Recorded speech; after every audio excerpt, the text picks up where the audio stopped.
Good morning everyone, welcome to civil services study practice set number 639 पर आ जाइए UP PCS के लिए। और प्रैक्टिस करेंगे इसमें हम ज्योग्राफी, बर्ड ज्योग्राफी के प्रश्नों पर। ठीक है, आज डेट हो गई है 27 जुलाई जब ये टेस्ट रिकॉर्ड किया जा रहा है। चलिए स्टार्ट करते हैं। चलिए क्वेश्चन नंबर 1 पर आ जाइए। भूमि में गुरुत्वाकर्षण जल किस तनाव पर रहता है बताइए। 15 एटमॉस्फेयर, 5 एटमॉस्फेयर, 1.25 एटमॉस्फेयर या 1/3 एटमॉस्फेयर से कम पर। देखिए, भूमि में जो गुरुत्वाकर्षण जल है वो या तो 0 एटमॉस्फेयर पर रहता है या फिर 1/3 एटमॉस्फेयर से कम पर रहता है। ए हो जाएगा इसका आंसर। तो भूमि में गुरुत्वाकर्षण जल 0 अथवा 1/3 एटमॉस्फेयर से कम के तनाव पर स्थित होता है, और जो केशिका जल है वो 1/3 से 30 एटमॉस्फेयर दबाव के बीच पाया जाता है। क्वेश्चन नंबर 2 पर आ जाइए। हमारे ग्रह पर जो मृदु जल है उसकी सर्वाधिक मात्रा बताइए कहाँ पर है। भूमिगत जल के रूप में है, झरनों झीलों में है, नदियों में है या महाद्वीपीय एवं पर्वतीय हिमनदों में है। मृदु जल मतलब अलवणीय जल की बात हो रही है। महाद्वीपीय एवं पर्वतीय हिमनदों में सबसे ज़्यादा है।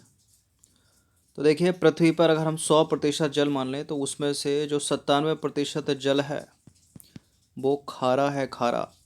केवल 3% जल ही अलवणीय है, और इसमें से भी केवल 1% है जो उपयोग योग्य है, मतलब पीने योग्य है। तो देखिए, पृथ्वी पर जल का 97% जल जो है वो खारा है और सागरों में है। अलवणीय जल के 3% में से 2.4% जो है वो हिमनदों और ध्रुवीय बर्फ छत्रक में है।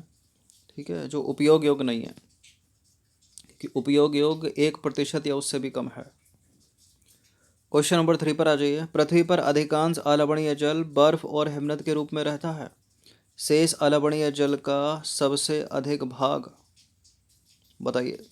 जो केवल 3% है, बाकी 97% लवणीय है, 3% अलवणीय है। तो ये सबसे ज़्यादा कहाँ रहता है ये पूछ रहा है। ये रहता है बर्फ और हिमनद के रूप में, लेकिन उसके बाद कहाँ रहता है, उसके बाद रहता है भूमिगत जल के रूप में, ग्राउंड वाटर। तो देखिए, पृथ्वी पर उपयोग के लिए अलवणीय जल की कुल मात्रा जो है पीने योग्य 1% से भी कम है, और जो टोटल अलवणीय जल है 3%, उसमें से 68.7% ध्रुवीय बर्फ छत्रक के रूप में और हिमनदों के रूप में है, और 30.1% जो है भूमिगत जल के रूप में है, और 0.33% सतही जल के रूप में है, और 0.9% जो है वो अन्य रूप में है। क्वेश्चन नंबर 4 पर आ जाइए। लाल सागर एक उदाहरण है। रेड सी किसका उदाहरण है बताइए। ज्वालामुखी घाटी का, अपर्दित घाटी का, यू आकार की घाटी का या अक्षय द्रोणी का। एलिमिनेट करें, ज्वालामुखी घाटी का नहीं है, बताइए किसका है। अक्षय द्रोणी का है। ठीक है, सी है इसका आंसर। तो देखिए, लाल सागर एक अक्षय द्रोणी का उदाहरण है जो अफ्रीका और अरब के बीच स्थित है। ठीक है, रेड सी पता है ना कहाँ है आपको। क्वेश्चन नंबर 5 पर आ जाइए। महासागरीय नितल का सबसे विस्तृत भाग कौन सा है बताइए। महासागरीय नितल का सबसे विस्तृत भाग है गहरे सागरीय मैदान। ठीक है, ये देखिए, ये है गहरे सागरीय मैदान, और ये 3,000 से लेकर 6,000 मीटर की गहराई में होते हैं। तो महासागरीय नितल का सबसे विस्तृत भाग जो है वो गहरे सागरीय मैदान है। ठीक है, डीप सी प्लेन, इन वितलीय मैदानों की गहराई लगभग 3,000 से 6,000 मीटर तक पाई जाती है। क्वेश्चन नंबर 6 का आंसर करिए तो। 90 ईस्ट रिज कहाँ स्थित है। प्रशांत महासागर, हिंद महासागर, अंध महासागर या आर्कटिक महासागर। 90 ईस्ट रिज है इंडियन ओशियन में, हिंद महासागर में। तो देखिए, 90 ईस्ट रिज जो है इंडियन ओशियन में स्थित है। इंडियन ओशियन में स्थित एक कटक का नाम है, और ये इम्पोर्टेंट है प्रश्न, बहुत बार बहुत सारे एग्जाम में अलग अलग बार पूछा गया है। क्वेश्चन नंबर 7 पर आ जाइए। समुद्र तल पर पृथ्वी के केंद्र के सबसे निकट स्थान कौन सा बताइए। समुद्र तल पर पृथ्वी के केंद्र के सबसे निकट। ठीक है, समुद्र तल की बात हो रही है, पृथ्वी के केंद्र के सबसे निकट कौन सा स्थान हो सकता है इसमें। भूमध्य रेखा लगाकर गलत मत करिएगा। उत्तरी ध्रुव होगा, ठीक है, उत्तरी ध्रुव होगा, और उत्तरी ध्रुव में भी जो है आर्कटिक महासागर की तली है, तो निकटतम उत्तर उत्तरी ध्रुव सही है। तो पृथ्वी के केंद्र के सबसे निकट बिंदु उत्तरी ध्रुव के पास आर्कटिक महासागर की तली है, ठीक है, ये जो है 4 किलोमीटर की गहराई पर है, जो पृथ्वी के केंद्र से 6553 किलोमीटर की दूरी पर स्थित है, सबसे निकट यही है, इसलिए उत्तरी ध्रुव होगा करेक्ट आंसर वहाँ पर, ठीक है, इसी के पास है आर्कटिक महासागर की तली। डेटम रेखा क्या है? डेटम रेखा अंतर्राष्ट्रीय तिथि रेखा नहीं है। डेटम रेखा समुद्र तल की क्षैतिज रेखा जिससे ऊंचाई तथा गहराई की माप होती है, ठीक है, ये हो जाएगा इसका आंसर। तो डेटम वह क्षैतिज रेखा है जिसके सहारे ऊंचाइयों और गहराई की माप की जाती है, ठीक है। क्वेश्चन नंबर 9 पर आ जाइए। अजरबैजान की राजधानी जो बाकू है निम्नलिखित में से किस एक सागर के किनारे है? बताइए, काला सागर, अरल सागर, कैस्पियन सागर या लेवेंटिन सागर? थोड़ा दिमाग दौड़ाइए, और किस तरह से दौड़ाना है, जितने भी सागर महासागर हैं सोचिए कौन कौन से देश उनसे लगे हैं। जैसे कि एरल आपको पता होगा, ठीक है, एरल का बताया था केयू ट्रिक, ठीक है, केयू मतलब कजाकिस्तान, उज्बेकिस्तान। अभी अजरबैजान की बात करा तो हटा दो इसको। काला सागर से भी आपको पता होगा कौन कौन से देश तटीय सीमा बनाते हैं, ठीक है। तारीख आपको याद आया होगा कैस्पियन सागर का, तारीख मतलब तुर्कमेनिस्तान, अजरबैजान, रूस, ईरान और कजाकिस्तान, तो कैस्पियन ही सागर होगा इसका आंसर फिर। तो अजरबैजान की राजधानी जो है बाकू कैस्पियन सागर के तट पर बसा है। क्वेश्चन नंबर 10 पर आ जाइए। निम्नलिखित में से टर्की किन के मध्य स्थित है? तो तुर्की है यहाँ, ठीक है, इसके ऊपर है, तुर्की है यहाँ, इसके ऊपर है काला सागर, ठीक है, और नीचे है भूमध्य सागर, यानी ब्लैक सी और मेडिटेरियन सी। तो इसका आंसर हो जाएगा ऑप्शन नंबर बी। तो देखिए, तुर्की के उत्तर में काला सागर, दक्षिण में भूमध्य सागर है, पश्चिम में है एजियन सागर। काला सागर व भूमध्य सागर टर्की को क्रमशः उत्तर व दक्षिण राजनीतिक सीमा, ठीक है, काला सागर और भूमध्य सागर टर्की की क्रमशः उत्तर व दक्षिण राजनीतिक सीमा का निर्धारण करते हैं। यह प्रश्न जो है यूपीएससी सिविल सेवा तक में पूछा जा चुका है, ठीक है, 17 या 16 में पूछा था। क्वेश्चन नंबर 11 पर आ जाइए। निम्नलिखित सागरों में से किसमें तटरेखा नहीं है?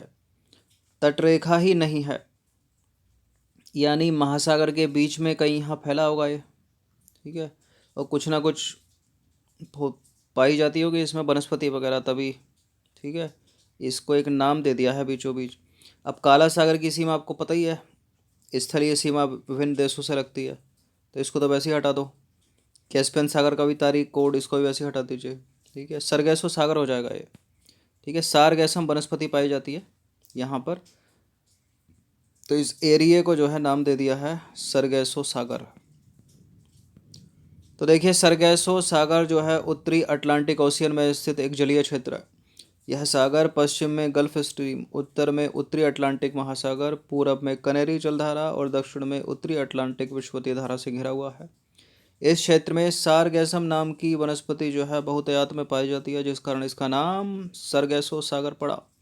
अतः सरगैसो सागर में तटरेखा ही नहीं है, ठीक है। क्वेश्चन नंबर 12 पर आ जाइए। इटली, सिसिली, सार्डिनिया, कोर्सिका से घिरे सागर का नाम बता दीजिए। बताइए, एड्रियाटिक लगा दें या एजियन लगा दें, लिगुरियन लगा दें या टेरहेनियन लगा दें? इस प्रश्न को याद करिए, 2019 में एक टेस्ट सीरीज में कराया था, और इसका उत्तर है टेरहेनियन सागर। तो इटली, सिसिली, सर्डिनिया, कोर्सिका से टेरहेनियन सागर घिरा है, और यह भूमध्य सागर का ही एक भाग है। क्वेश्चन नंबर 13 पर आ जाइए। निम्नलिखित में से किस अफ्रीकी देश की सीमा भूमध्य सागर से नहीं मिलती है? देखिए, एग्जामिनर का फेवरेट है भूमध्य सागर, मेडिटेरियन सी, बहुत सारे कंट्री जो हैं इससे सीमा बनाते हैं, ठीक है। एक बार ट्रिक बताकर भी बताया होगा। और बाकी अलग अलग करके लगा लोगे ना, जैसे अफ्रीका के लगा लो, यूरोप के अलग करके लगा लो, और पश्चिमी एशिया के अलग करके लगा लो, मतलब मिडिल ईस्ट के अधिकतर पूछे जाते हैं, दक्षिण पश्चिम एशिया के। तो चूंकि हमको, देखिए यह है अफ्रीका, ये फैला हुआ है, इसके ऊपर मेडिटेरियन भूमध्य सागर। अब ये ऊपर ऊपर के तो याद ही रखिए, ठीक है। यहाँ मोरक्को, इधर अल्जीरिया, ये ऊपर ट्यूनीशिया लगा पड़ा है, ठीक है। लीबिया लगा पड़ा है, इधर इजिप्ट मिस्र लगा पड़ा है। अब इसके नीचे यहाँ लीबिया के नीचे चाड आ जाता है, चाड तो लैंडलॉक्ड हो गया, ठीक है, ऊपर से लीबिया से घिरा हुआ है। अब इसके यहाँ नाइजर आ जाता है, नाइजर जो है, नाइजर के ऊपर अल्जीरिया पड़ जाता है, उसके ऊपर ट्यूनीशिया इधर पड़ जाता है, लीबिया तो ये लगने ही नहीं देते नाइजर को भूमध्य सागर से, तो अल्जीरिया मोरक्को ट्यूनीशिया हो जाएगा, चाड नहीं होगा, ठीक है। तो या तो पूछेगा नाइजर या तो चाड पूछेगा यहाँ से उठा के। तो देखिए चाड की सीमा जो है भूमध्य सागर से नहीं मिलती है, क्योंकि वो एक लैंडलॉक्ड कंट्री है। तो ये जरा नज़र डालिए इस मैप पर। तो ये जो दिख रहा है ना आपको, ये है भूमध्य सागर, ठीक है, भूमध्य सागर है। अब देखिए मोरक्को यहाँ ऊपर लगा हुआ है, ये इससे ऊपर, ये अल्जीरिया लगा हुआ है, ट्यूनीशिया लगा हुआ है, लीबिया लगा हुआ है, इजिप्ट मिस्र लगा हुआ है, ठीक है। अब यह तो चांद को पकड़ेगा एग्जामिनर, देखिए चांद यहाँ फंसा पड़ा है बीच में, लैंड लॉक्ड है, इधर नाइजर लैंड लॉक्ड है, ठीक है। अल्जीरिया लीबिया आ जाते हैं, चांद को लीबिया लगने नहीं देता। ये सारे इंपॉर्टेंट है, ये जो पूरी रेखा गई है ना इधर, ये इंपॉर्टेंट है, प्रश्न पूछ लेगा कौन कौन से अटलांटिक सागर से नहीं लगे हैं पश्चिमी अफ्रीका के देश। ये तो आपको पूरी लाइन पकड़ के चल रही है, ये सब पता होना चाहिए इधर। इधर यही प्रश्न बना लेगा कि हिंद महासागर से पूर्वी अफ्रीका के कौन कौन से देश लगे ये। चलिए क्वेश्चन नंबर 14 पर आ जाइए। दक्षिण पश्चिम एशिया का निम्नलिखित में से कौन सा देश भूमध्य सागर तक नहीं फैला है। यह प्रश्न यूपीएससी सिविल सेवा ने बिल्कुल इसी तरह से पूछा जैसे ये रखा हुआ है। बताइए, अब इसकी ट्रिक बताई थी, ठीक है।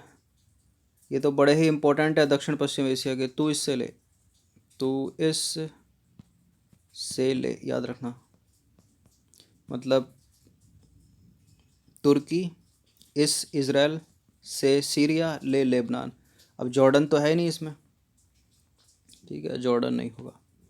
और बहुत बार पूछा है इसको, उस तरह से ही पूछा स्टेटमेंट बनाकर, केवल 1 2 3 सही होगा या 1 और 3 सही होगा, उसमें भी जॉर्डन था और जॉर्डन से पूरा एलिमिनेट होता, वो भी किया यूपीएससी ने सवाल।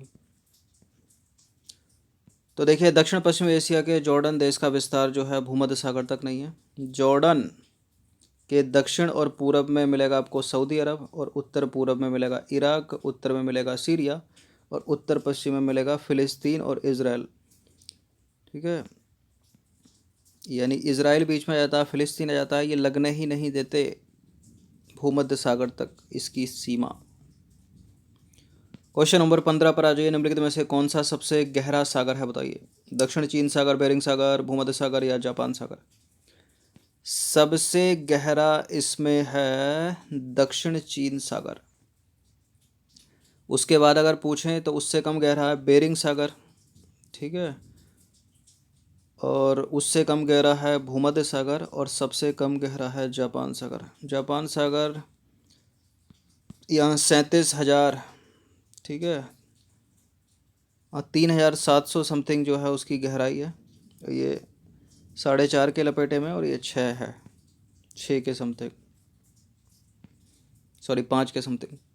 तो देखिए विकल्प में जो है दक्षिण चीन सागर है वो लगभग 5,000 मीटर गहरा है। उसके बाद जो बेरिंग सागर है वो 4,700 मीटर गहरा है, और जो भूमध्य सागर है वो है 4,632 मीटर गहरा, और जो जापान सागर है वो 3,742 मीटर गहरा है, ठीक है। तो याद रखिएगा सबसे गहरा इनमें दक्षिण चीन सागर। ऐसे भी प्रश्न पूछ लिए जाते हैं।